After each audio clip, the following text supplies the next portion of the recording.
peux vous installer ici, ouais. Parfait. Bonjour. Du coup, tu commences. Voilà, alors bonjour. Alors aujourd'hui, nous avons donc l'honneur d'accueillir Laurence Tardieu, qui va donc un peu nous parler d'elle, de son métier d'écrivain ainsi que de ses œuvres. Voilà, tout simplement. Alors, pour commencer, on vous remercie d'être présente ici au Collège de Gambard, vous qui étiez hier soir chez Albert Legrand pour une rencontre avec des passionnés. Aujourd'hui, on a une rencontre avec des élèves de notre classe du Collège de Gambard, et le but, c'est de faire une discussion ouverte, d'en apprendre un peu plus sur vous, sur le métier d'écrivain, etc.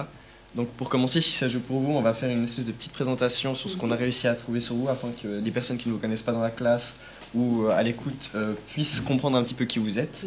Donc je vais commencer par la lecture, puis vous pouvez passer par la diapositive. Voilà, parfait. Alors, Laurence Tardieu, vous êtes née le 14 décembre 1972 à Marseille. Vous avez une grande passion pour la lecture dès votre plus jeune âge et vous souhaitiez devenir écrivaine durant votre jeunesse. Si je me trompe, n'hésitez pas à me corriger. Hein. Le monde de la littérature, pour vous, étant enfant, était un espèce d'havre de paix, et puis vous profitiez un petit peu de ce monde pour vous isoler et puis de vous ressourcer un petit peu. C'est-à-dire, c'est pas tant le monde de la littérature, mais les livres même, en fait. Les contes, en particulier les contes du monde entier, que je lisais avec bonheur et qui représentaient pour moi la possibilité de faire de grands voyages tout en restant allongé dans mon lit. Voilà. Du coup, pour la suite, on va faire un petit bond dans le temps, parce Oui. qu'on ne connaît pas extrêmement votre vie dans votre jeunesse, et ce n'est pas le but de la connaître. Plus tard, vous effectuez des études universitaires à l'ESSEC, c'est l'École supérieure des sciences économiques et commerciales. C'est un établissement relativement prestigieux en France, il me semble.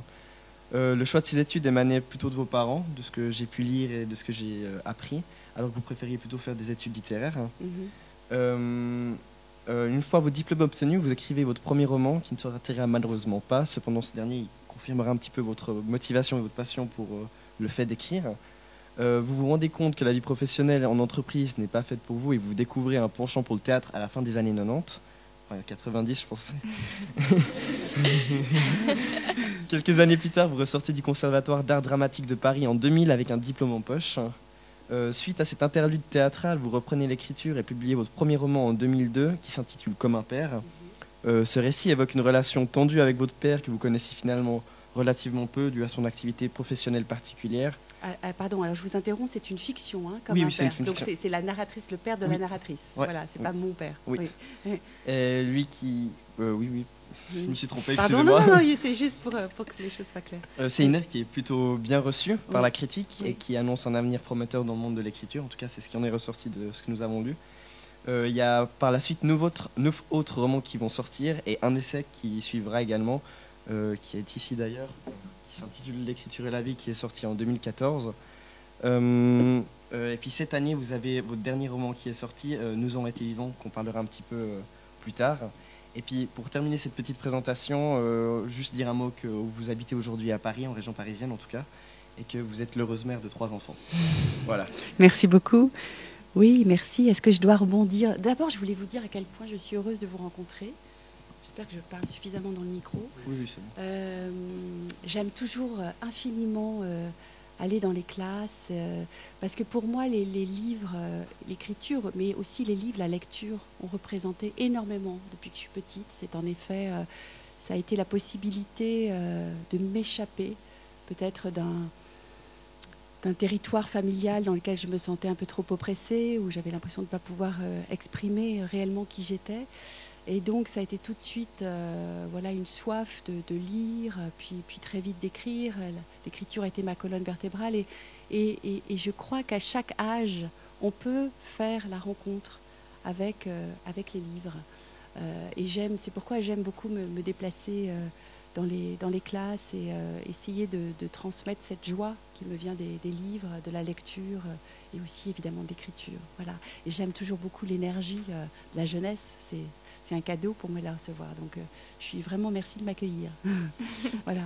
En parlant de tout ça, est-ce que le Oui. fait de revenir dans un établissement scolaire comme ça avant le bac, est-ce que ça vous fait monter des émotions ou bien des souvenirs particuliers? Je sais que moi j'aurais adoré à votre âge pouvoir rencontrer des écrivains vivants. On a parfois, je ne sais pas en Suisse comment étudier la littérature, mais En France, malheureusement, elle est encore trop souvent, ça dépend des établissements évidemment, mais trop souvent étudiée de manière un peu rigide, un peu, on a l'impression, les jeunes peuvent avoir l'impression que les écrivains sont tous morts, voilà, alors que l'écriture et la littérature est vivante, elle se transforme, il y a une histoire de la littérature, elle se fait aujourd'hui aussi avec les écrivains qui sont vivants. Et moi qui écrivais en secret déjà à votre âge, mais qui ne le disais pas, j'aurais tant aimé pouvoir entendre quelqu'un me parler de ce qu'est l'écriture pour lui. Donc je suis... Oui, ça me renvoie en écho, peut-être être là devant vous, peut-être l'attente que je pouvais avoir. Et puis c'est toujours touchant parce que je vois bien dans les regards quand j'interviens dans une classe, je sais qu'il y en a qui écrivent aussi en secret, je sais qu'il y en a qui ont leur journal, je sais, ça se sent, voilà, ça se dit pas forcément, mais ça se sent, donc il y a comme ça, comme un dialogue aussi indicible, sans les mots, qui se fait, voilà. Bon, nous, ici en Suisse, on a un peu plus la chance d'être plus libre au niveau littéraire. Tant mieux, quelle chance. Du coup, profitez-en. En tout cas, Madame von Otten, donc, il nous faut vraiment découvrir des auteurs déjà morts ou vivants. Ouais. Du coup, ça, c'est assez bien. Ouais. Et on se demandait aussi, à notre âge, comment vous étiez en fait à l'école, si vous aviez déjà un peu des préférences ou... Littéraire, vous voulez dire? Oui, littéraire. Donc, moi, j'étais, en fait, voilà, j'ai écrit très très vite. Lorsque j'ai appris à lire, donc comme je vous le disais tout à l'heure, j'étais dans cette joie de la lecture et très vite, j'ai attrapé une feuille de papier, un crayon et j'ai commencé à écrire. L'écriture me permettait vraiment de mettre de l'apaisement dans le... Être vivant, c'est ressentir beaucoup d'émotions, de sensations, parfois sur lesquelles on a du mal à mettre des mots parce que tout peut se télescoper, s'enchevêtrer. On a du mal à mettre, un peu d'ordre dans tout ça, je trouve. Parfois, on a l'impression aussi que la vie va trop vite et que vous la subissez. Et alors, écrire permet de revenir sur ce flux de la vie et de remettre les choses avec les mots, de les nommer et peut-être de les éclairer, voilà, de les revivre aussi de manière plus apaisée. Donc, voilà, moi, j'ai eu très très tôt besoin de ça. C'est pour ça que je disais que l'écriture était ma colonne vertébrale. C'était vraiment un besoin, au-delà du plaisir de l'écriture, c'était vraiment avant tout un besoin vital. Voilà. Donc comment j'étais comme ça, c'est-à-dire j'étais cette lycéenne qui écrivait. J'avais un journal à l'époque, quand j'avais votre âge. Mon parrain m'avait offert pour mes 8 ans, je me souviens, un magnifique livre avec une couverture superbe que j'ai toujours. Et j'ai commencé à 8 ans mon journal. Et alors je ne le tenais pas tous les jours, mais voilà, très régulièrement, au moins une fois par semaine, j'écrivais. Et c'était très important pour moi. Donc j'écrivais en secret. J'adorais à l'école. J'ai eu 2-3 professeurs de français. Quand bien même je vous disais tout à l'heure que l'enseignement est assez classique, on n'étudiait aucune œuvre contemporaine, par exemple. Enfin, même pas Duras. Voilà, jamais on a parlé d'un auteur contemporain au lycée. Mais j'avais quand même des professeurs qui aimaient profondément la littérature et qui m'avaient transmis leur regard, leur sens de la rythmique, etc. Donc ça, c'est des cours que j'adorais. Mais malheureusement, comme vous l'avez dit dans votre présentation, en effet, j'ai pas pu faire des études littéraires. Mes parents n'ont pas voulu.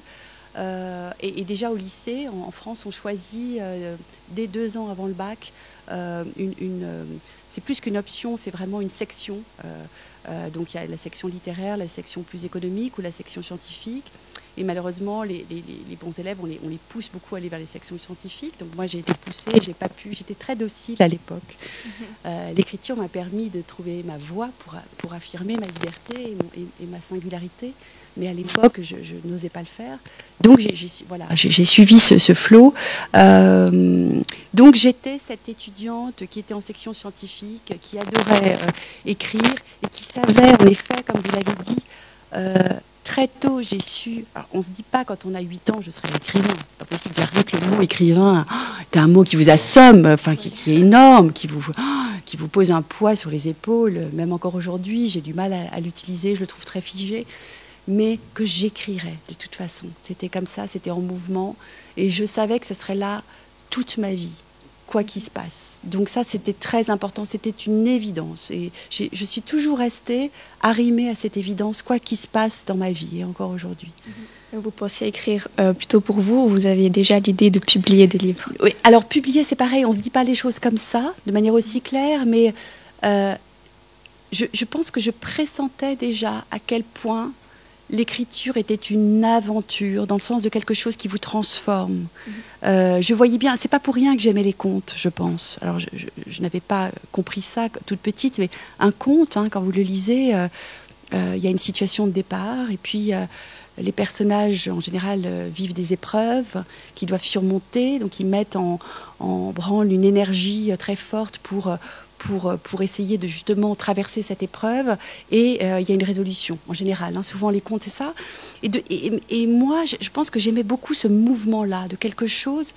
On se tient sur le début, sur un rivage au début du livre.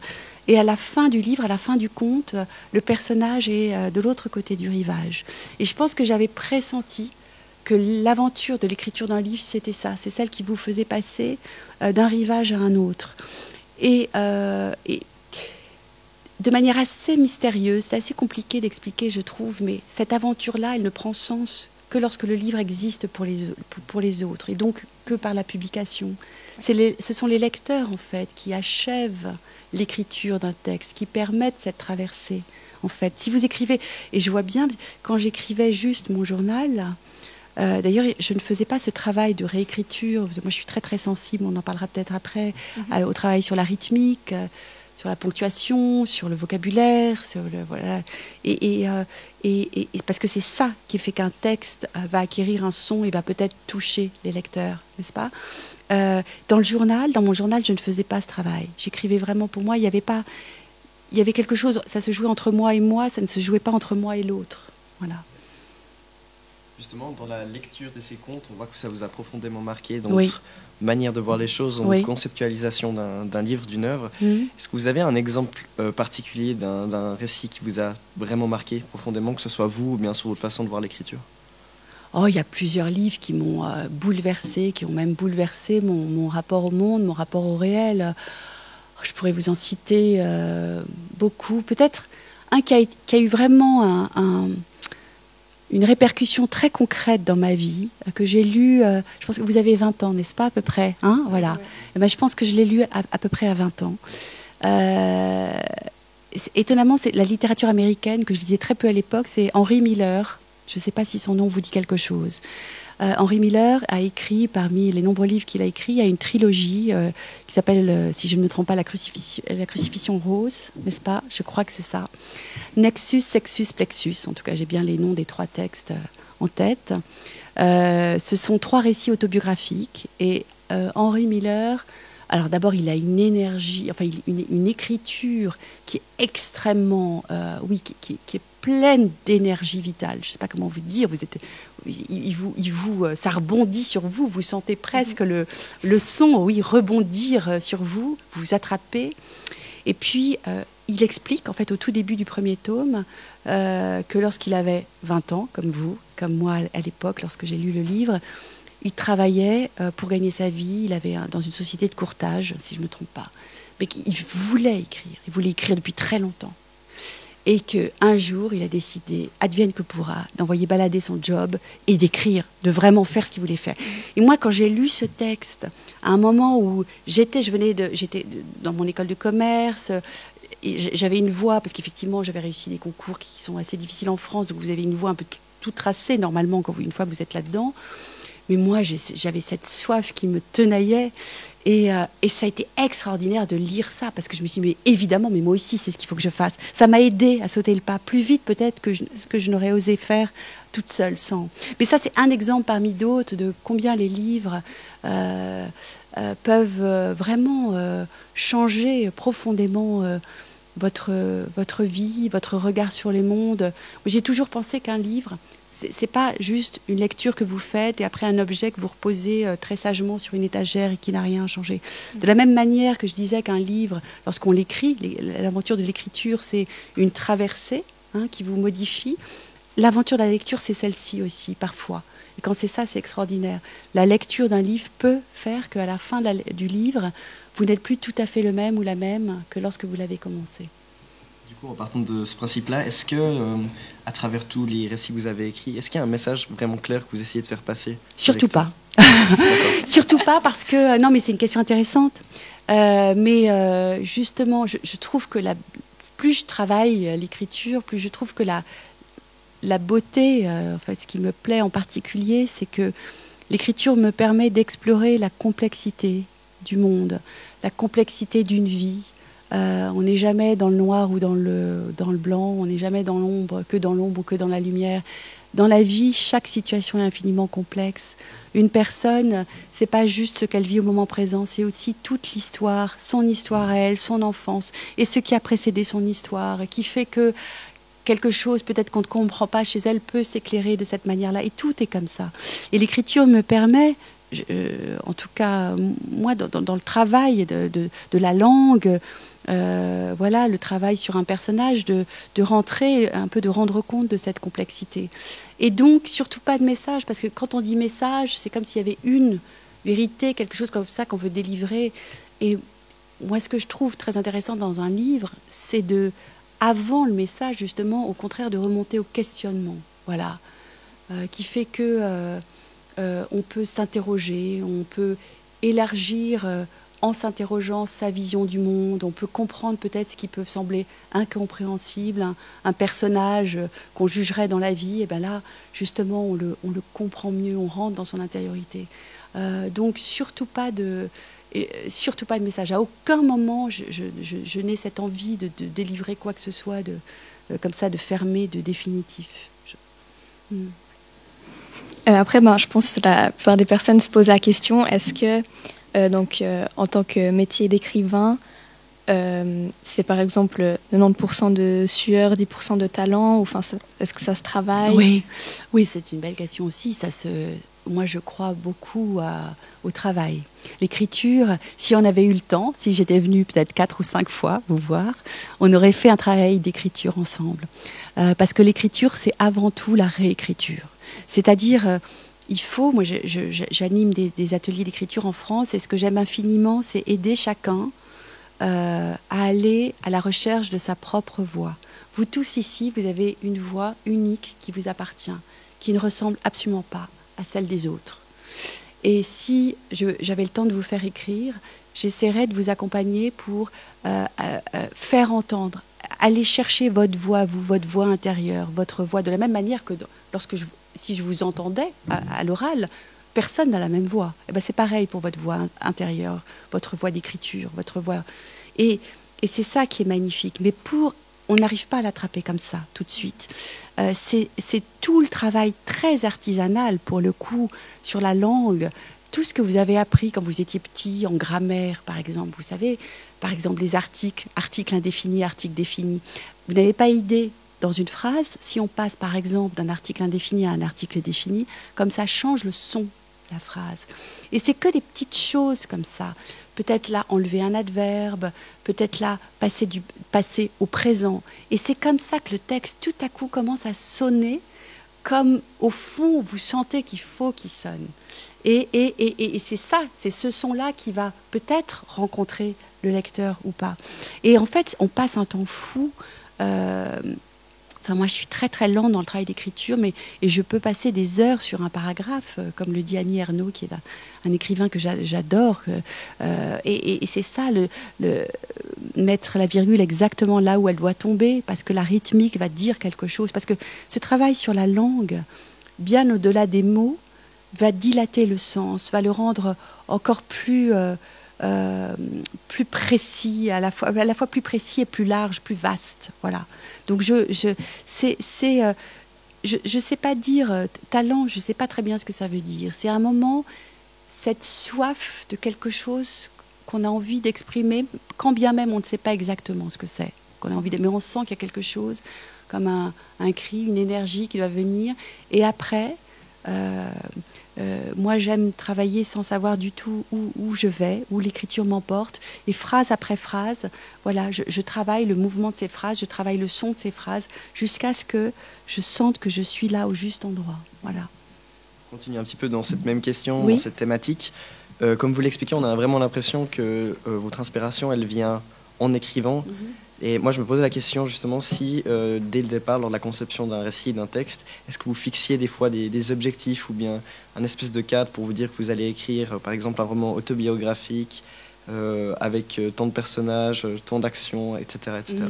Alors non, pas du tout. Justement, c'est ce que j'aime infiniment dans l'écriture, c'est que pour moi, c'est l'espace où je me sens le plus libre. Et je ne me fixe absolument aucune contrainte. Et d'ailleurs, j'interdis à mon éditeur, par exemple, de m'en fixer, pas seulement dans le contenu, là, il se garderait bien d'essayer de m'en fixer, mais même en termes d'échéance, par exemple. C'est impossible. Je ne veux pas qu'on me dise, dans 2 ans, tu dois rendre le livre. C'est impossible, parce que moi, je ne sais pas combien de temps ça va me prendre.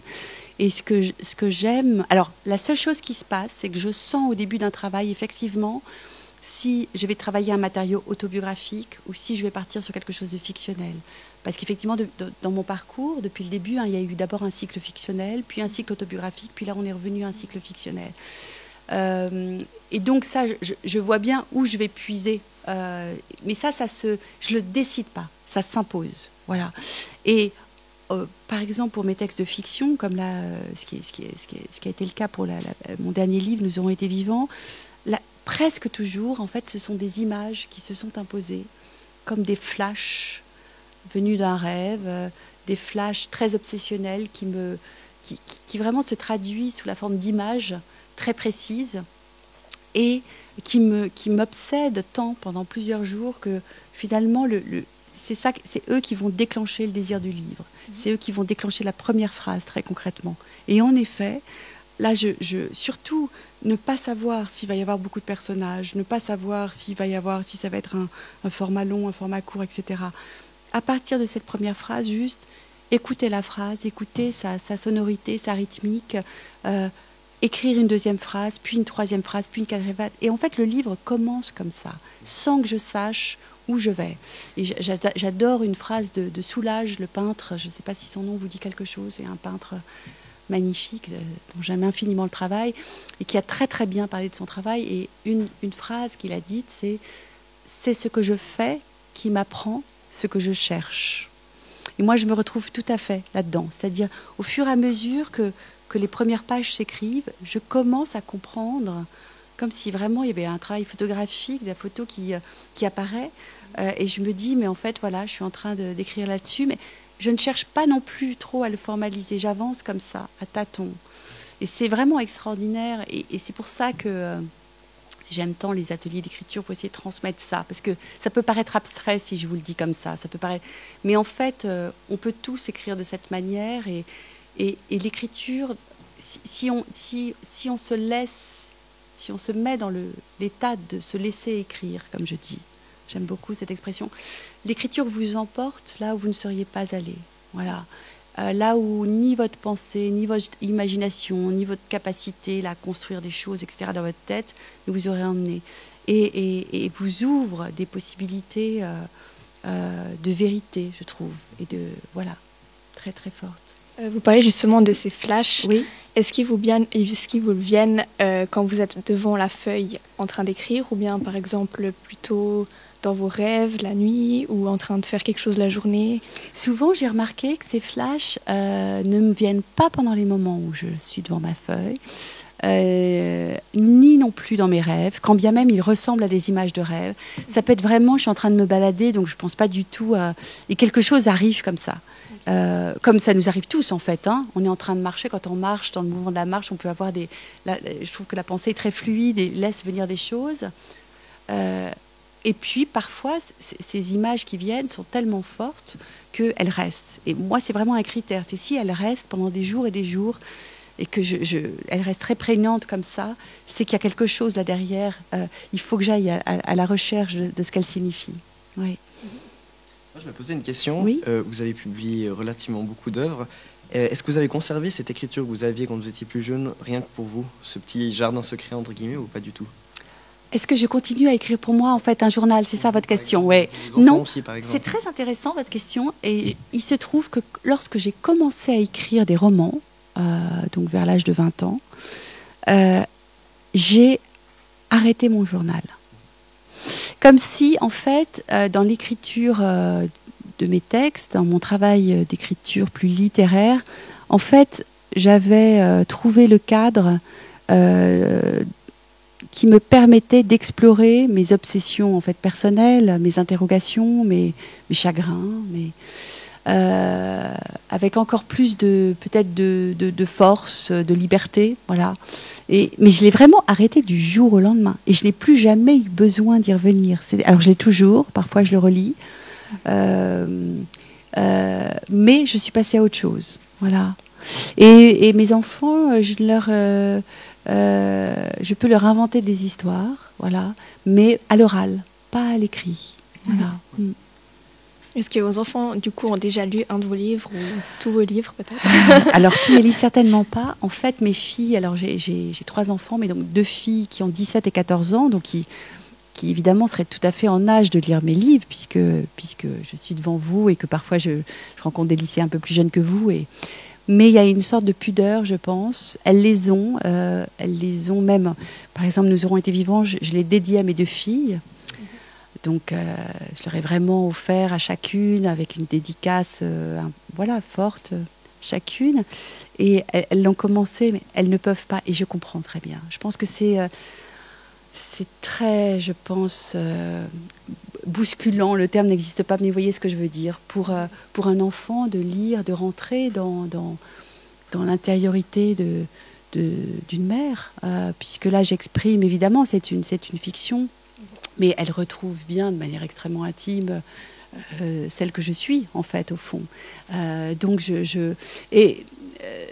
mon éditeur que j'adorais, Jean-Marc Roberts, qui est mort aujourd'hui, mais je me souviens, m'avait souvent dit ça. Il avait 5 enfants et il a publié énormément de livres et aucun de ses enfants n'avait lu ses livres. Mais je comprends, peut-être ça viendra plus tard. Pour revenir un petit peu au contenu et puis à vos livres, oui. On remarque que peu importe le fait que ce soit un livre autobiographique ou plus fictionnel, oui. on remarque qu'il y a des thèmes qui reviennent, oui. Des thèmes relativement tragiques, par exemple par rapport à l'enfance, oui. à la perte, à la disparition, ce genre de choses. Oui. Est-ce que pour vous, l'écriture permet en quelque sorte d'être un remède pour vous? Est-ce que l'écriture est pour vous thérapeutique? Alors, je n'aime pas cette... je comprends très bien que vous posiez la question. Mais je n'aime pas envisager l'écriture sous cet angle. Parce que si l'écriture était seulement thérapeutique, je pense que pour le coup, j'en serais restée à mon journal intime. Je n'aurais pas besoin de plus. Pour moi, l'écriture est avant tout un acte de création. Vraiment. Avant tout un acte de création qui fait que c'est une aventure quand même exceptionnelle et jubilatoire de commencer à écrire un livre et de rester là des mois et des mois et des mois à sa table de travail et de travailler ses phrases, de travailler la composition du texte et qu'au final un livre est là. Et c'est quand même avant tout un acte de création artistique. C'est vraiment comme ça que je le vois, qui va vers l'autre. Je travaille, en fait, tout mon travail d'écriture littéraire, artisanale aussi, comme je disais tout à l'heure, c'est faire en sorte que je travaille le son à ce point qu'il puisse peut-être rentrer dans l'intimité de mes lecteurs, percuter des vies que je ne connais pas. Évidemment, c'est aussi, à travers mes livres, j'explore des sensations, des obsessions, des pertes, des chagrins, des douleurs. Je suis pas sûre qu'en fait ça me permet de les traverser, ces douleurs, ces sensations, ces émotions. Ça ne les résout pas. Même parfois, j'ai eu l'impression avec certains textes d'être encore plus près de la brûlure, peut-être. Mais c'est pas grave. Je les affronte. J'aime aussi le fait que l'écriture me permet d'aller regarder là où c'est pas confortable, de soulever le tapis et de voir les ombres qui sont sous le tapis, les monstres qui peuvent peut-être rôder là. Et écrire, c'est ouvrir les yeux aussi, voilà. Donc ça me permet ça. Mais je n'écris pas pour aller mieux ou pour aller bien, pas du tout. C'est pas comme ça que j'envisage les choses. C'est qu'à un moment il y a vraiment comme une nécessité de quelque chose qui s'impose. Et j'y vais. Et j'y vais parce que je sais que ça va être 1 an ou 2 ans d'aventure très très forte. Je ne sais pas où cette aventure va me mener, si elle va me mener quelque part. C'est toujours le risque à prendre. Mais voilà, je vais être en mouvement. Et je trouve ça tellement extraordinaire que voilà, je ferai ça jusqu'à la fin de ma vie. J'ai une question un petit peu plus personnelle qui concerne aussi le reste de la classe par rapport à cette thématique, les thématiques qui reviennent dans vos livres, donc par exemple l'enfance, mais aussi la thématique du père. En classe, on a eu l'occasion de lire une œuvre de Annie Ernaux, La Place, et des œuvres de Serge Chalandon, dans lesquelles il y a beaucoup de thématiques justement par rapport au père et à l'enfance qui reviennent. Est-ce que ces deux artistes, enfin ces deux écrivains, ont eu une influence toute particulière sur vous? On sait par exemple, vous l'avez dit avant, que Annie Ernaux a été très importante pour vous.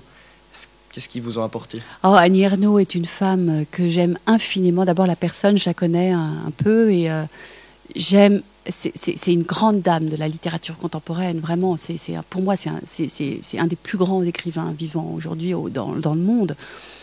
J'ai une immense admiration pour son travail.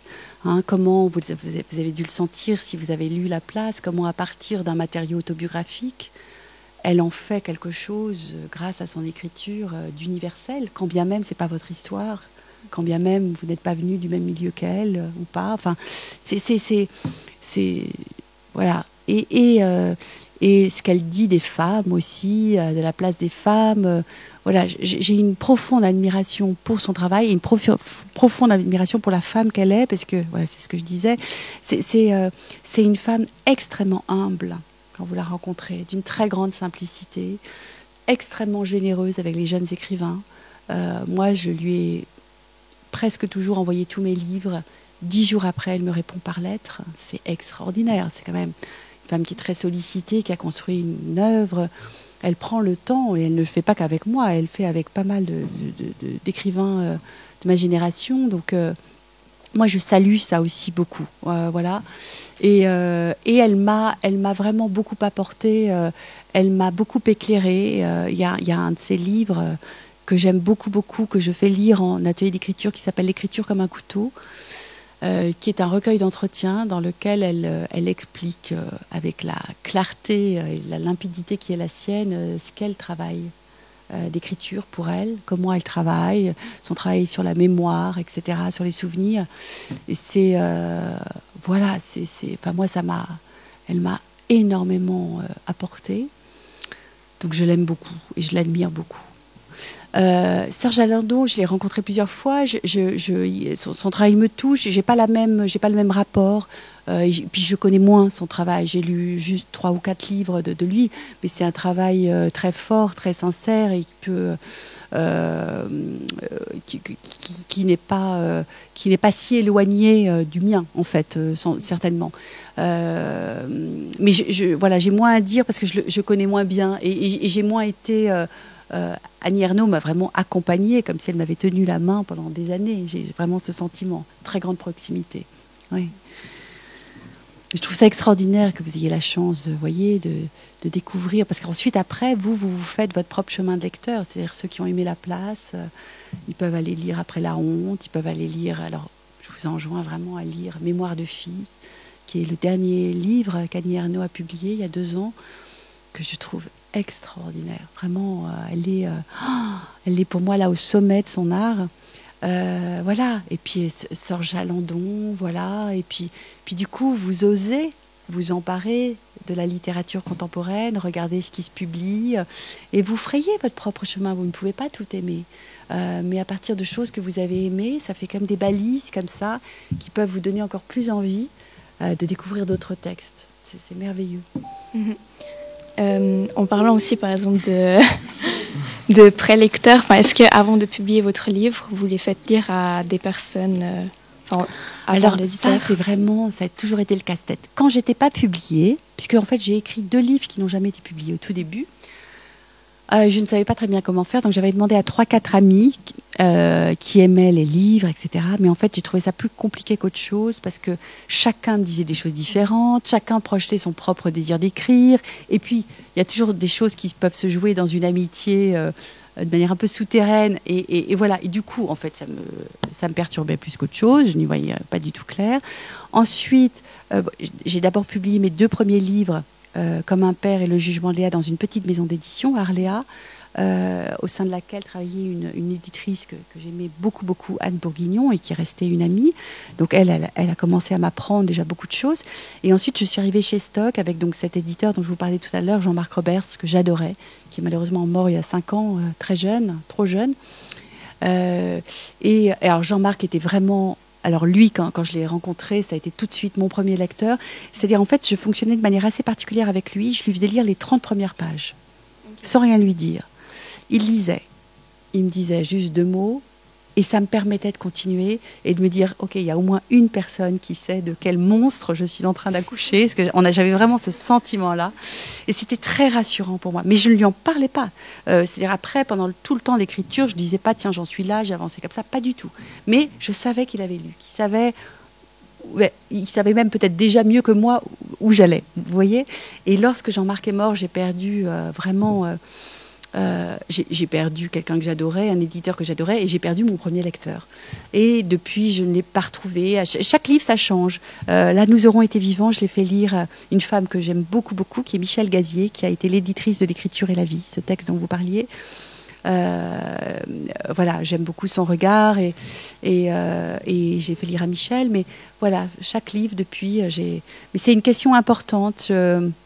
C'est vrai qu'au fur et à mesure du travail, du parcours, on se connaît mieux en tant qu'auteur. Donc en fait, au fond, je sens bien lorsque je suis en train d'écrire où en est le livre, si je suis là où il faut être ou pas encore. Donc j'arrive mieux à m'évaluer, mais quand même, on ne peut jamais être en même temps l'auteur et son propre lecteur. Donc on a besoin d'un regard. Et je n'ai jamais retrouvé le regard idéal. C'est-à-dire sans complaisance. En fait, on attend ça. Quelqu'un qui soit bienveillant, qui comprenne, qui rentre dans votre texte, mais qui soit sans complaisance et qui peut-être puisse vous pousser un peu plus loin. Oui, une question qui m'est venue à la lecture de cet essai, justement, L'écriture et la vie, juste qu'on puisse restituer un petit peu. Oui. C'est un essai qui est sorti après un roman, La confusion des peines, sauf erreur, un roman relativement puissant, même très puissant, dans lequel vous vous êtes beaucoup ouverte. Et puis, dans cet essai, vous vous posez plein de questions sur beaucoup de choses, que ce soit sur l'écriture ou bien sur la vie en général. Oui. Et puis, il y a une phrase, un concept qui m'a un peu marqué, c'est le fait que vous arrivez seulement à écrire lorsque vous estimez quelque chose de nécessaire. Oui. Ça, je me demandais en fait, est-ce que pour vous, c'est possible d'écrire de manière un petit peu plus libérée ? Oui. Mais déjà, merci de me parler de ce texte auquel je tiens énormément, qui est un texte vraiment qui m'a sauvé la vie et sauvé l'écriture, puisqu'en effet, je l'ai écrit après la publication de La confusion des peines, qui était mon premier texte autobiographique, dans lequel je revenais sur des événements familiaux assez violents. Et suite à la publication de ce texte, donc de La confusion des peines, ça a été très, très... Enfin, ma famille m'en a beaucoup voulu, donc il y a eu quelques années très difficiles. Mais j'ai tenu bon, j'étais fière de ce texte qui était plein d'amour en plus envers ma famille, mais voilà. J'avais eu besoin de revenir sur des silences familiaux importants. Et la violence de la réception du texte, plus le fait que Jean-Marc Roberts, mon éditeur, est tombé gravement malade à ce moment-là, ont fait que ça a été une période très douloureuse. Et surtout, je me suis dit peut-être que finalement, tout ce que j'exprime dans La confusion des peines, c'est ce qui fait que j'écris depuis toujours, de revenir sur ces silences, et qu'au fond, effectivement, je n'ai plus rien de vital à exprimer, plus rien de nécessaire. Et donc, j'ai erré comme ça pendant des mois où j'avais l'impression que je n'écrirais plus jamais. Et c'était une grande souffrance pour moi, qui me suis toujours construite donc, par rapport à l'écriture. Et L'écriture et la vie, c'est ce journal d'écriture que j'ai tenu pendant 3 mois, jour après jour, où j'ai essayé de retrouver effectivement ce qu'était l'écriture pour moi, pourquoi j'écrivais, de me reposer des questions, fiction, non-fiction, etc. Je reviens en effet plusieurs fois sur cette question de la nécessité. Je pense que ça, c'est vrai de toute... on peut poser cette question à tout artiste, quelle que soit sa forme, sa discipline artistique, un cinéaste, un peintre... C'est 2 manières différentes d'envisager la création. Non pas qu'il y en ait une meilleure que l'autre, mais moi, c'est vrai que je me situe vraiment du côté des écrivains pour lesquels l'écriture doit être avant tout nécessaire. Et sa force provient de ce sentiment de nécessité. Je ne sais pas écrire légèrement, en fait. C'est pas plus librement, c'est plus légèrement. juste pour divertir, pour raconter une jolie histoire, pour peut-être vous faire passer. J'ai lu, je trouve qu'il y a par exemple dans la littérature sud-américaine, il y a des choses qui m'ont enchantée, que j'ai beaucoup aimé lire, qui me faisaient passer vraiment des moments très très heureux de plaisir. Mais voilà, moi j'ai besoin de se sentir que ça vient de très profond, sans que je sache très bien d'où ça vient, et c'est ça qui fait que je me tiens à ma table de travail pendant des mois et que je cherche. Ouais. Mm-hmm. Dans ce livre, justement, dans cet essai, vous dites aussi que vous n'arrivez pas à écrire, par exemple, en face d'une fenêtre. Il vous faut toujours un mur, et c'est vrai que ça m'avait un peu perturbée. Alors, en fait, j'explique qu'il y a un changement, justement, dans l'écriture et la vie. Ouais. C'est-à-dire que pendant très longtemps, je n'ai pu écrire que face à un mur, parce que pour moi, l'écriture était comme une plongée verticale en soi, et que j'avais besoin d'être complètement, vous voyez, me sentir rassemblée par ces murs autour de moi, et surtout pas dispersée par la lumière du dehors. Enfin, là, je vois, quelle chance, entre parenthèses, je peux le dire. Vous avez c'est extraordinaire. Enfin, pour moi qui vis en ville, c'est un bonheur de chaque instant, de contempler ces arbres, cette montagne, c'est magnifique. Et vous voyez, il y a 10 ans, j'aurais jamais pu me mettre devant cette fenêtre et écrire un livre. Je me serais sentie partir là-bas. Ouais, attirée, donc déportée. Et en fait, il y a eu un changement. Donc, comme j'explique dans l'écriture et la vie, un matin, il y avait des travaux dans ma rue, des marteaux-piqueurs, ça n'arrêtait pas. Donc, excédée, je change d'endroit, je me mets devant une fenêtre en me disant, tant pis, je vais mal écrire, mais au moins je serai au calme. Et là, au contraire, je m'aperçois. Donc, c'était un endroit à Paris où je voyais les arbres, c'était au 6e étage, je voyais les arbres, c'était moins beau qu'ici, mais c'était quand même assez beau. Le ciel et tout. Et au contraire, ça m'a beaucoup apaisée, et je sentais qu'il y avait un double mouvement qui se faisait, à la fois de verticalité, mais aussi d'ouverture vers le dehors. Et ça a correspondu, en fait, à un moment où, dans mon travail d'écriture, j'ouvrais aussi davantage sur le dehors. Et donc maintenant, au contraire, j'ai besoin de cette lumière du dehors. Mais je comprends que ça vous ait perturbé. Mais en fait, et alors c'est drôle parce que j'ai plusieurs amis écrivains qui ne peuvent écrire que face à un mur. Donc il y a un truc quand même, on est un peu zinzin, nous les lutteurs. Mais en tout cas, c'est plus le cas maintenant. Voilà. Puis dans cet essai, il y a une dernière chose qui m'a un petit peu perturbée, c'est que vous parlez de votre relation un petit peu conflictuelle que vous avez avec les lecteurs, ou du moins certains lecteurs, il me semble. Comme quoi, une fois, il y a une personne qui est venue vous rendre visite à une rencontre, oui, et qui vous a parlé de sa propre interprétation d'un de vos livres. Oui. Je saurais plus dire lequel c'était. Oui. Et je me suis demandé, en fait, si pour vous, ça vous dérangeait que certains lecteurs interpréter à leur manière vos livres, ou bien se les approprient. Est-ce que c'est quelque chose qui vous dérange ou bien... Non, et en fait, c'est pas ce que j'ai essayé de dire dans l'écriture et la vie, ça me pose aucun problème. C'est pas du tout conflictuel, pas du tout. Moi, de manière générale, j'aime beaucoup, je trouve que c'est une chance de pouvoir rencontrer mes lecteurs, parce qu'il y a cette phase d'écriture qui dure en général 2 ans, où on est dans cette solitude du travail d'écrivain que moi j'aime, mais qui est vraiment assez particulière. On peut passer 5 heures sur une ligne, etc. Enfin voilà. Et puis ces moments d'échange, d'ouverture, donc c'est une chance de pouvoir les avoir et d'avoir des regards sur notre travail. Mais c'est vrai que ce qui m'est arrivé, ce que je raconte dans l'écriture et la vie, mais je pourrais le dire depuis le début, c'est que parfois, je peux être très étonnée de ce qu'on me dit d'un livre. C'est-à-dire ce qu'on me restitue d'un livre que j'ai écrit ne correspond pas à ce que moi j'ai cru y avoir mis. Mais en même temps, en fait, il n'y a pas de vérité sur un texte. D'abord, moi, je ne suis pas lectrice de mes propres livres. Je suis l'auteur, donc je ne lis pas mes propres livres. Quand bien même vous me demanderiez de le lire à haute voix, je ne peux pas être la lectrice. Je vous le lis, mais ce n'est pas la même chose que vous, lecteur, l'extérieur qui rentrez. Et... voilà que je m'emballe et que je perds le fil. Oui, chaque lecteur arrive, là encore, comme je disais tout à l'heure, avec son histoire, son état du moment. Peut-être que parmi vous, il y en a aujourd'hui qui sont mélancoliques, d'autres hyper joyeux, d'autres qui ont le cafard. Enfin, voilà, on est avec notre état du moment, qui n'est jamais le même d'un jour à l'autre. On est avec notre propre histoire familiale, ce qu'on a vécu dans l'enfance, notre manière d'être, de voir le monde, de se comporter, et aussi l'histoire d'avant notre histoire. Voilà, c'est un des sujets de Nous aurons été vivants. Voilà, et donc, on ne va pas attraper évidemment les mêmes choses dans un texte. Ce qui peut, moi, me toucher profondément dans un texte, ne va pas être forcément ce qui va vous toucher. Donc j'ai un immense respect pour ça. Je me dis jamais, lui, il n'a rien compris au livre. Jamais. Parce que je trouve ça très intéressant, justement, d'entendre quelque chose qui porte mon regard sur quelque chose qui me semblait vraiment pas si important que ça dans le texte et qui a pris beaucoup d'importance. Voilà. De toute façon, c'est merveilleux de sentir qu'un lecteur est rentré d'une manière ou d'une autre dans votre texte. C'est ça la joie, en fait. Donc après, peu importe là où il est rentré, comment il est rentré, enfin, il y a autant de livres que de lecteurs, finalement. Un livre est démultiplié par ses lecteurs et par le regard qu'il porte sur un livre.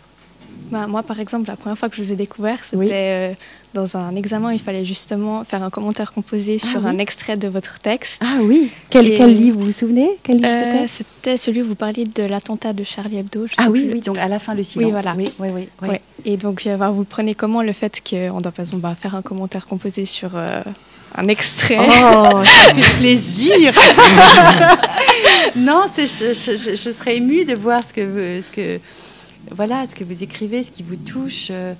Vous êtes, j'espère que le professeur n'attend pas, tac, que justement il vous laisse dans votre possibilité d'exprimer librement ce qui vous touche, par rapport à l'écriture que j'ai dans cet extrait, la rythmique, la ponctuation, le choix la manière dont vous allez vous approprier, pour reprendre le terme que vous avez utilisé, le texte. Je trouve ça me touche infiniment que certains de mes textes soient étudiés comme ça, parce que ça les rend encore plus vivants, quoi. Malheureusement, l'heure tourne, donc on va essayer d'accélérer un petit peu les choses et de passer à d'autres thématiques. Oui. Est-ce que pour vous, vous avez déjà envisagé de passer à d'autres formes d'art, ou bien on a notamment pensé au cinéma. Est-ce que vous avez déjà envisagé d'écrire pour le cinéma, ou bien de faire des adaptations de vos œuvres au cinéma? Alors là, par exemple, on m'a confié l'écriture d'une pièce de théâtre. Comme j'ai dit oui, il va bien falloir que je m'y coltine. Mais ce qui me fait très plaisir, parce qu'effectivement, j'ai fait du théâtre, comme vous l'avez dit au début, et j'ai souvent songé à l'écriture théâtrale, qui est très différente de l'écriture romanesque. Le grand danger, la grande difficulté au théâtre, c'est de faire en sorte que ce ne soit pas verbeux. Parce qu'on n'est que dans des dialogues. Donc... Et moi qui aime beaucoup les silences dans l'écriture, c'est très compliqué pour moi de trouver la bonne porte d'entrée, mais ça va être justement très intéressant d'avoir cette contrainte-là d'écriture théâtrale. Donc ça, je suis ravie. Écriture au cinéma. Alors moi, j'aime beaucoup le cinéma. Ça m'aurait plu, je pense, dans une autre vie d'être cinéaste, parce que le cinéaste, il a des moyens à sa disposition qui ne sont pas les nôtres. Il y a la musique, il y a évidemment le plan, voilà. Alors, il y a eu des tentatives d'adaptation de certains de mes livres qui n'ont pas abouti pour cause de financement. Et celui-ci, par exemple, Nous aurons été vivants, moi, je le vois comme un film. Je pense que ça peut être un beau film. Donc là, on envoie des réalisateurs pour voir si ça les intéresserait. Mais dans ces cas-là, voilà, c'est pas moi qui ferai le travail d'adaptation. Mais en fait, je préfère, à partir du moment où j'ai écrit un livre, je préfère que ce ne soit pas moi qui m'empare ensuite du travail d'adaptation. Après, c'est la liberté du réalisateur, du cinéaste. En revanche, je pense que ça me plairait d'écrire directement pour le cinéma, de faire quelque chose. Alors, il n'y aurait pas... Moi, ce que j'aime beaucoup dans l'écriture romanesque, c'est le travail de la langue, comme je l'ai dit. Donc, je sais bien qu'il n'y aurait pas ça, mais je pense qu'il y a quelque chose... comme pour le théâtre, c'est une autre porte d'entrée, c'est travailler différemment et faire naître un monde. Donc pourquoi pas? C'est possible que ça se présente un jour. Oui. Par exemple, moi je fais de la danse, et un peu comme vous, j'ai toujours senti que c'était l'art qui m'aidait de me sentir le mieux. Et j'ai découvert il n'y a pas longtemps que, par exemple, la peinture, ça m'aidait aussi. Oui. Du coup, est-ce qu'il y aurait, par exemple, un autre art qui aurait cet effet un peu comme l'écriture pour vous? De toute façon, moi, j'aime beaucoup j'aime la possibilité de travailler avec des artistes d'une autre discipline. Voilà. À chaque fois que ça s'est présenté, j'ai adoré. J'ai travaillé parfois avec une peintre. J'ai travaillé parce que finalement, on est tous dans les mêmes questionnements sur la création. Enfin, il y a plein de... ce sont des chemins très parallèles qui s'expriment différemment, mais il y a des choses en fait qu'on vit de manière très très proche. Donc ça m'intéresse beaucoup. J'aime infiniment la danse aussi. J'ai une fille en plus qui a été danseuse pendant plusieurs années, donc c'est un art qui me touche beaucoup. Je vais voir beaucoup de spectacles de danse à Paris. Et alors ça, je l'ai jamais fait parce que j'ai jamais eu l'occasion. Mais par exemple, j'adorerais faire un travail avec une danseuse ou une chorégraphe. Voilà. Donc en fait, longtemps, j'ai beaucoup aimé la peinture. Non pas que je l'aime moins, mais j'ai moins l'occasion. Alors, pourtant, à Paris, il y a des expositions magnifiques. J'ai moins le temps d'y aller. Donc, c'est un art qui est un peu plus en retrait dans ma vie aujourd'hui. Mais il y a un livre que j'ai écrit à partir du choc que j'ai ressenti du travail de la photographe américaine Diane Arbus, par exemple. En fait, ce que je veux dire, c'est que d'autres disciplines artistiques sont très, très présentes dans la vie, me nourrissent mon imaginaire, élargissent mon regard, me consolent aussi. Je suis très, très poreuse à tout ça. Voilà. Parce que d'une certaine manière, l'art est universel, en fait. Il s'exprime de différentes formes, sous différentes formes, mais il est universel. Voilà. Bah justement, tout comme Diane Arbus a pris cette photo des jumelles que vous pouvez voir, vous avez un peu trouvé votre jumelle de vie, justement, qui est dans ce livre, Une vie à soi. Oui. Je pensais juste lire un peu un extrait pour que les autres comprennent peut-être un peu mieux. Alors, donc je vais lire un petit passage. Je m'appelle Laurence Tardieu, je suis écrivain, je viens d'avoir 40 ans. J'ai été au bord de l'effondrement pendant 2 ans, incapable d'écrire une ligne, incapable d'accrocher le réel. Plus rien n'avait de sens, les mots même n'avaient plus de sens. Les mots étaient vides, et aujourd'hui j'écris ce livre. Et la seule chose qui compte désormais est d'aller au bout. Parvenir au bout du livre signifiera être sorti de l'effondrement, avoir retrouvé la vie. Vous savez, la vie, son mouvement, sa légèreté, ça paraît si simple. L'air sur la peau, sur le visage, la sensation de froid, de chaud, la lumière, les odeurs. Ça paraît si simple lorsqu'on est dedans. Ma seule assise concrète, réelle, pendant ces 2 années a été la présence fantasmée de Diane Arbus. Que s'est-il donc cassé à ce point pour qu'une présence imaginaire me retienne de m'effondrer totalement? Qu'est-ce que tout cela a été? Du vécu, une fiction, une forme de folie? Aujourd'hui encore, je l'ignore. Je sais qu'une chose, en dehors de mes enfants, c'est la seule forme de vie que je supportais, car c'était la seule forme de vie qui faisait sens. Sans Diane Arbus, sans lumière noire et brûlante, je serais tombée. Merci beaucoup. Donc on voit vraiment dans ce passage qu'elle était vraiment une présence très importante. Et donc vous n'avez pas pu la rencontrer personnellement, mais est-ce que vous pensez que ça aurait changé quelque chose de l'avoir rencontrée? Vous préférez garder cette distance? De toute façon, elle est morte en 1971. Oui, je ne pouvais pas la rencontrer. Justement, c'était d'autant plus émouvant de la découvrir, parce que je ne connaissais rien d'elle avant. Je suis rentrée par hasard dans un musée à Paris qui lui consacrait une rétrospective, et j'ai été vraiment bouleversée par son travail de photographe et par sa vie, qui avait de nombreux points communs, des choses très parallèles avec ma propre vie. Donc j'avais effectivement le sentiment tout à coup d'avoir rencontré une sœur jumelle qui était morte, qui n'était plus là, mais qui m'accompagnait. Et je ne sais pas si... parce que c'est aussi tout ce que je me suis... la manière dont je me suis approprié cette rencontre intérieure, ce dialogue intérieur que j'ai eu avec elle, qui évidemment n'aurait pas été celui que nous aurions eu dans la vraie vie s'il y avait eu une rencontre. C'est ça, finalement, qui a été le plus important et qui m'a soutenue. Mais comme dans la vie, c'est comme ça que les choses parfois se passent. C'est non pas dans le réel, ce qu'on appelle le réel, mais dans l'imaginaire ou dans le rêve ou dans l'intériorité, dans le dialogue qu'on crée à l'intérieur de soi. Et c'était ça qui m'allait. Voilà. Vous voyez, même si elle avait été encore en vie, je ne suis pas sûre que j'aurais cherché à lui écrire.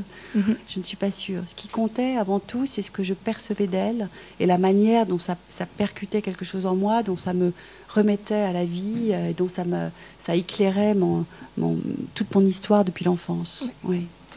Vu que les contraintes du temps commencent à devenir un petit peu trop proches de nous, je vous propose de directement passer à la présentation de votre dernier roman, donc Nous aurons été vivants. Comme convenu au préalable, est-ce que ça vous dérangerait éventuellement de dire le prologue? Ça ne me dérange pas du tout, ça me fait très plaisir. Mais vous savez, le plus important, c'est ce qu'on se dit là sur l'écriture et sur le travail de création. plus que parler de l'histoire du texte, donc ne vous inquiétez pas. De l'autre côté du boulevard, sur le trottoir, à moins d'une vingtaine de mètres d'Anna, elle se tient là. Imperméable beige, sac vert en bandoulière, bottes noires. Elle se tient là, aux côtés d'autres passants, attendant que le feu passe au vert.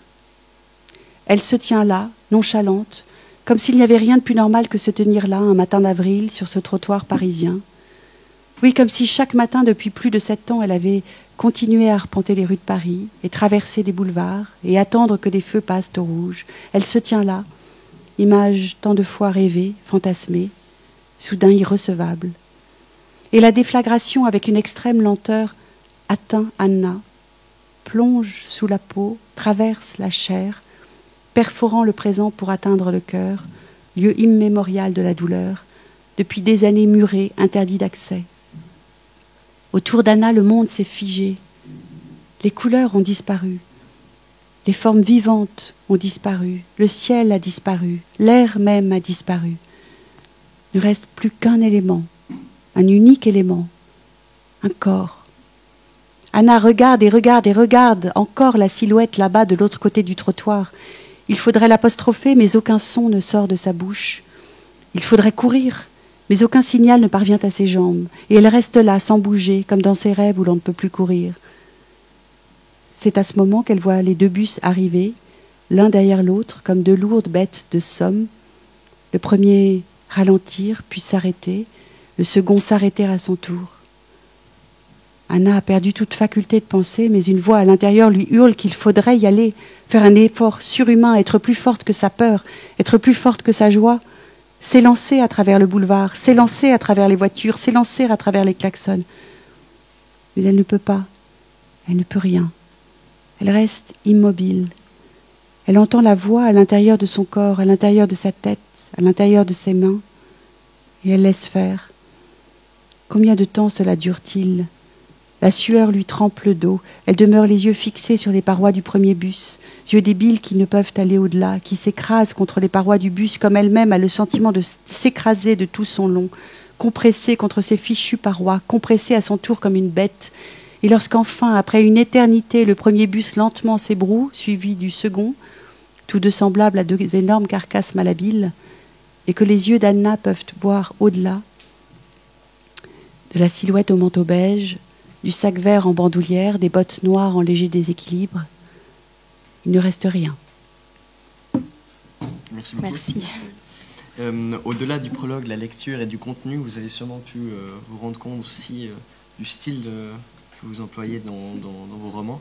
Et il y a une chose qui nous a beaucoup marqué, dont on a aussi discuté un petit peu hier soir chez Albert Legrand, c'est que vous avez une lecture qui est très fluide, pas une lecture, une écriture plutôt qui est très fluide, comme un petit peu le cours d'eau d'une rivière. Il n'y a pas d'arrêt, il n'y a pas de coupure, c'est vraiment très fluide. Est-ce que vous travaillez beaucoup à ça, ou bien est-ce que c'est quelque chose de naturel ? En fait, je ne suis pas sûre qu'elle soit toujours fluide. C'est-à-dire, je pense que là, ce sont des longues phrases, donc effectivement, c'est peut-être ça qui vous donne cette impression, en fait, de fluidité, de quelque chose, voilà, qui ne s'arrête pas.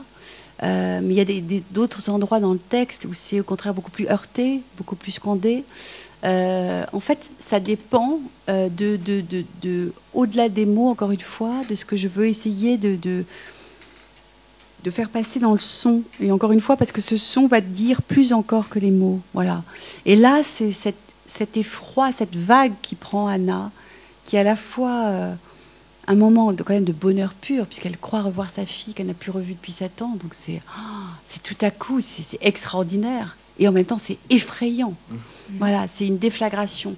Et donc, c'est ce travail sur le rythme qui permet de dire ça, ce qui la traverse à ce moment-là. Ça, c'est très important. Et oui, ça, je peux travailler vraiment longtemps sur le rythme d'un texte, sur, par exemple, à la fin, le silence, le texte que vous évoquiez tout à l'heure, pour dire l'effroi causé par les attentats. J'ai beaucoup cherché comment, dans la rythmique, faire passer ça, faire retranscrire quelque chose de cet effroi. Ouais. Voilà, alors on aura encore milliers de questions à vous poser, mais on va laisser donc la parole aux autres si ils ont des questions.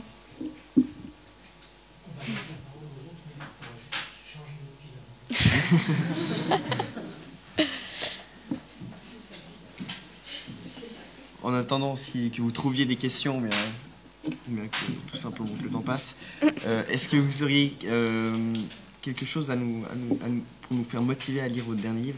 Comment vous le présenteriez afin qu'on ait envie de le lire? Motivé. J'espère que la lecture du prologue vous a motivé. Non, c'est un texte. Moi, c'est un texte que j'ai eu beaucoup de bonheur à écrire. C'est un texte qui reprend, je trouve, qui marque quelque chose dans mon parcours, parce que j'ai trouvé un cadre dans lequel je me sentais libre d'explorer beaucoup de mes sensations, de mes obsessions. C'est un travail sur le temps, c'est un travail sur la mémoire, c'est un travail sur l'histoire intime et l'histoire... voilà, donc c'est ce que je peux dire. Et avec plusieurs personnages qui en fait, ont tous, chacun dans ce livre, des moments de basculement. Voilà, donc je laisse la parole. Oui, alors c'est pas directement par rapport à vous, mais j'ai toujours voulu avoir l'avis d'un écrivain là-dessus. Oui. Qu'est-ce que vous pensez du travail d'adaptation, dans le sens, ceux qui traduisent les livres afin de les rendre plus accessibles à d'autres publics? Par exemple, vous avez parlé de littérature américaine, je ne sais pas si vous l'avez lu en français ou directement en anglais. Qu'est-ce que vous pensez qu'ils peuvent amener dans le processus créatif, ou si ils n'ont aucun rôle à jouer? J'aimerais savoir ça. Alors en fait, vous parlez du travail de traduction et non pas d'adaptation. Voilà, parce qu'au début, vous avez dit adaptation. Donc effectivement, le travail de traducteur, alors moi, c'est quelque chose que je n'ai jamais fait. Je pense qu'un très bon traducteur, c'est quelqu'un qui va totalement rentrer dans la langue de l'écrivain qu'il traduit, et que tout son travail va être, bien évidemment, au-delà de transcrire l'histoire, de restituer quelque chose de cette langue-là, de ce souffle-là, à sa manière, donc pouvoir par moment peut-être s'autoriser des libertés dans la manière de la manière de retranscrire, de traduire. Je sais que par exemple, alors moi j'ai parlé très très bien allemand il y a longtemps, j'ai beaucoup perdu, mais je sais encore quand même assez bien le comprendre. Et à la fin, Le silence qui avait été traduit en allemand, j'ai eu la chance de rencontrer ma traductrice allemande qui est devenue une amie, une femme que j'adore, et qui m'a parlé très précisément de certains passages dans mon livre, et elle m'a expliqué en quoi elle les avait pas traduits exactement, vraiment phrase après phrase, tels qu'ils étaient écrits en français, mais qu'elle avait pris la liberté de un tout petit peu changer quelque chose pour rendre compte du mouvement de la phrase. Et moi, ça me va complètement, évidemment, à partir du moment... Alors, en fait, c'est une liberté, c'est toute la difficulté du travail de traducteur tient au fait de, non plus, évidemment, pas aller ailleurs que là où le texte d'origine va, bien sûr, mais être fidèle à ce mouvement de la langue. Ça me semble très important. C'est pas un travail donc de création, mais c'est un travail de réinvention de la langue. C'est ce que je dirais. Hein? Merci beaucoup. Je vous en prie. Est-ce qu'il y a quelqu'un d'autre qui veut poser une question? C'est le moment ou jamais. Si ce n'est pas le cas, on vous remercie énormément d'avoir pris le temps de passer dans notre classe, dans notre établissement. C'était une joie. On espère que ça a été autant agréable pour vous que pour nous. Merci infiniment à tous les deux déjà pour vos questions très précises, très fines, délicates. Merci, c'est pas facile en 1 heure de mener un entretien et vous l'avez magnifiquement mené. Merci. Merci beaucoup. Et merci à vous pour la qualité de votre écoute, que je sens très dense, très forte. Ça me touche beaucoup. Je vous souhaite plein de bonnes choses. Voilà, merci beaucoup. Vraiment. Merci.